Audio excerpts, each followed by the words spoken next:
Pagdating niya sa gitna ng village ay meron itong nakitang pasukan kaya dumiretso agad doon si Feng Hao.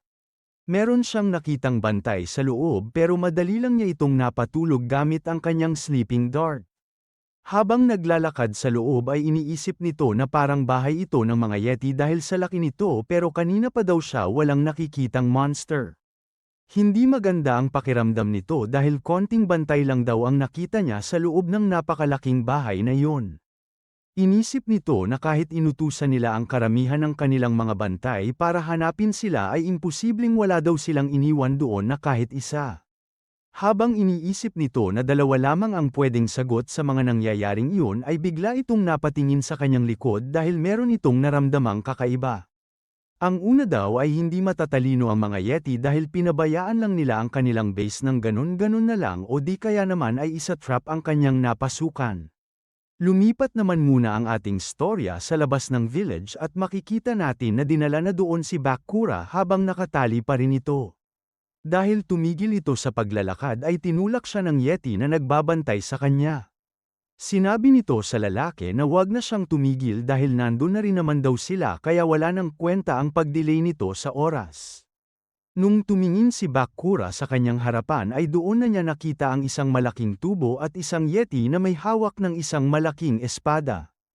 Inisip nito na doon na siguro mapupugot ang kanyang ulo sa tubong yun nang dahil lamang sa binalita nito sa kanilang shaman. Pero, hindi naman na ito lumaban at sinabi na lang na kung ganoon ay wala na siyang magagawa dahil tatanggapin na lang daw niya ito. Pagkatali sa kanya ng yeti sa kahoy ay makikita natin na merong nalungkot sa mga nanunood at meron din namang mga nakangiti.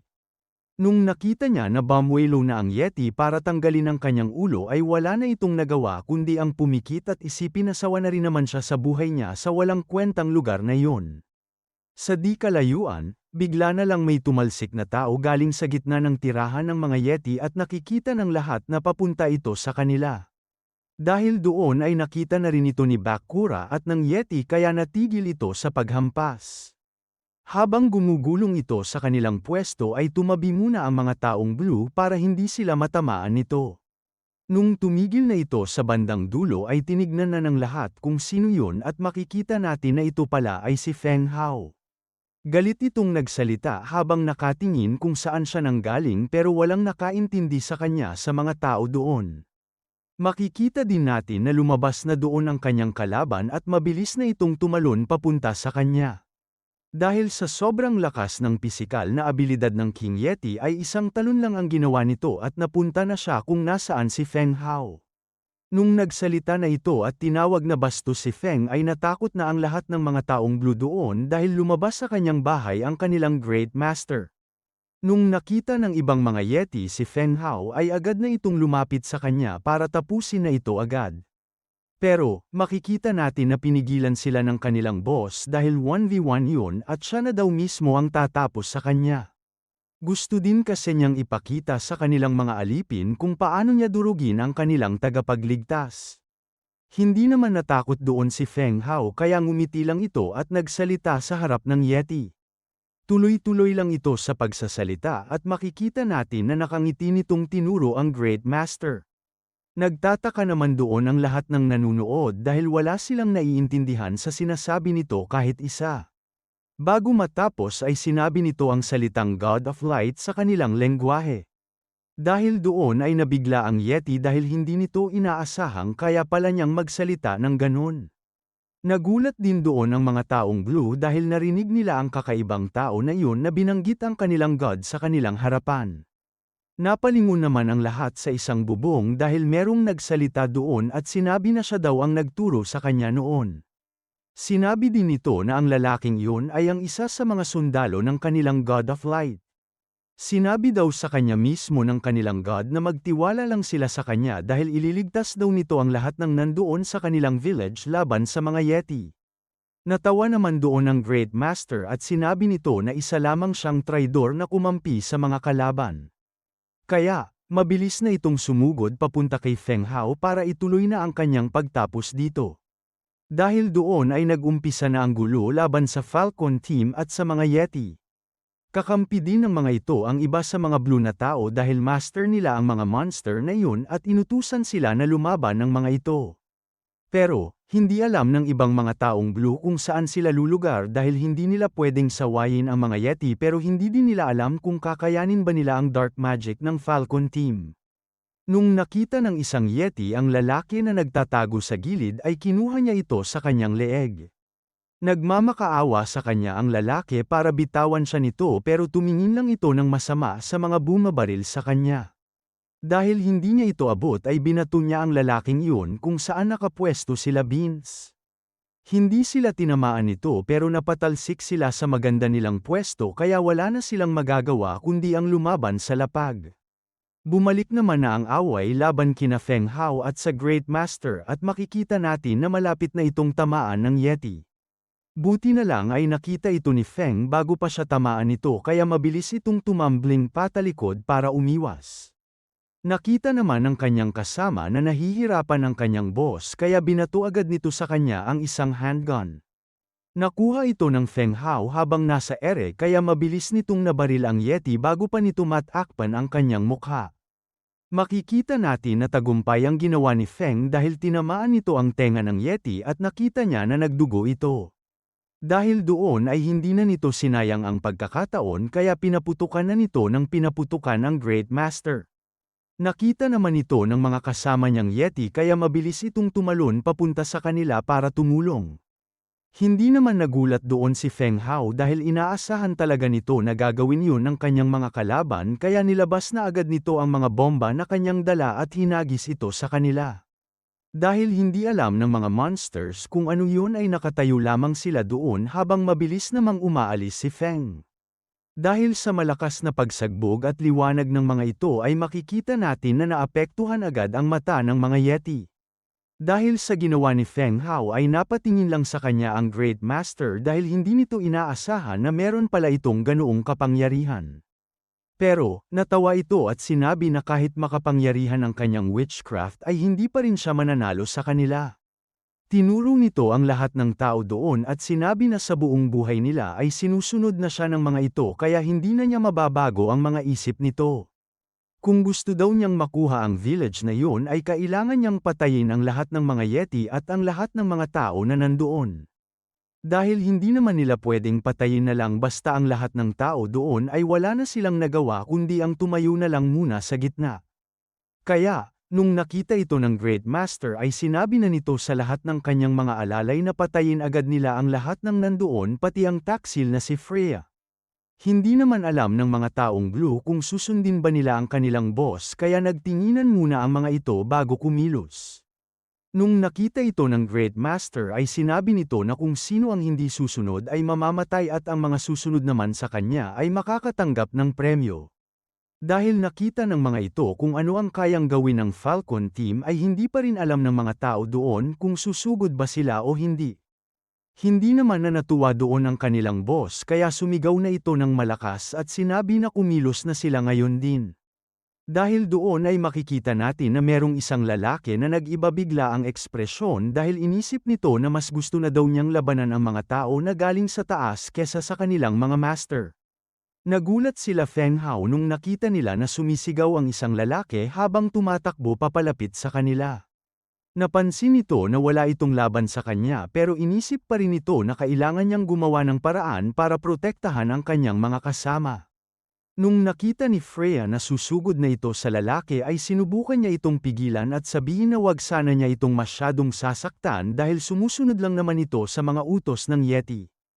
Narinig ito ni Feng Hao pero hindi na ito tumigil kaya mabilis na nitong sinuntok ang mukha ng lalaking papunta sa kanila.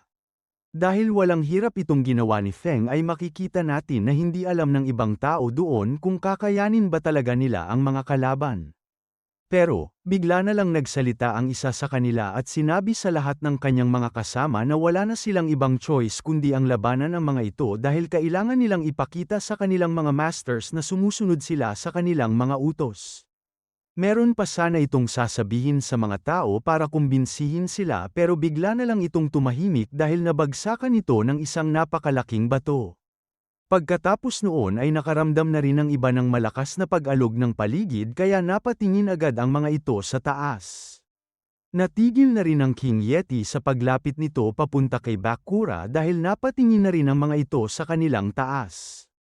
Dahil bigla pang lumakas ng sobra ang pag-alog ay dumami na ang mga nahuhulog na bato galing sa taas kaya napasigaw na lang ang isang tao doon ang nahuhulog na ang kanilang langit. Hindi naman makapaniwala ang lahat ng nandoon dahil bigla na lang silang may nakitang kakaibang bagay na lumabas. Tuloy-tuloy lang ito sa pagtagos sa lupa hanggang sa makarating na ito sa lapag ng village. Ayon sa mukha ni Feng Hao ay meron na itong ideya kung ano yun pero ngayon lang nakakita ng ganun si Freya kaya tinaong nito sa kanyang kasama kung ano ang bagay na yun. Bago pa niya ito masagot ay tumigil na sa kanilang harapan ang napakalaking drill at makikita natin na meron ng lumalabas doon na mga tao. Pagkalabas ng isa ay narinig ng lahat ang sinabi nito na hindi siya makapaniwala na meron daw pala talagang underground world. Nung nakita na rin ito si Feng ay tinawag agad niya ito at niloko na nandoon pala ang nawawalang batang iyon. Dahil sa nakakalokong pagbati nito ay inisip agad ng lalaki na iyon ang kanyang kaibigan na si Xiao.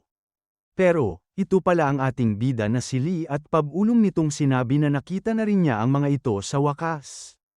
Dahil sinabi sa kanya ng mga scientist na pwede silang huminga doon ay tinanggal na agad nito ang kanyang helmet at sinabi na mas sariwa pa rin ang hangin sa taas.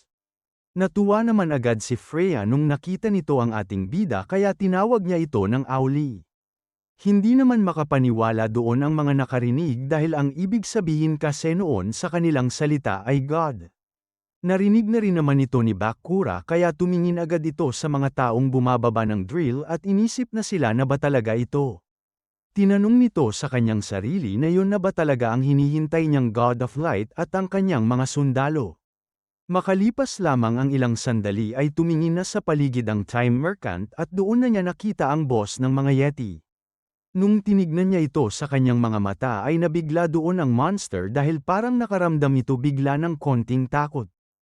Pagkatapos noon ay ginamit na nito ang kanyang kapangyarihan para lumutang papunta sa monster at sinabi sa Yeti na mukhang siya daw pala ang sanhi ng kaguluhang iyon.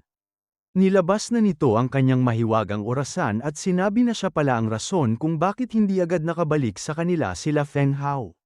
Hindi alam ng monster kung ano ang sinasabi sa kanya ng ating bida dahil iba ang lengguwaheng ginagamit nito pero makikita natin na hindi ito natutuwa dahil ang kanyang tinitignan ay ang god ng mga taong blue. Bago nito ituloy ang kanyang gagawin ay nakangiti muna nitong sinabi kay Feng na hindi niya inaakala na ang unang misyon na hindi niya matatapos ay dahil sa mga Yeti. Nag-iba naman agad ang itsura nito kaya nanghingi agad siya ng tawad sa kanyang boss at sinabi na hindi kasi nila inaasahan na ganun pala kalakas ang mga ito.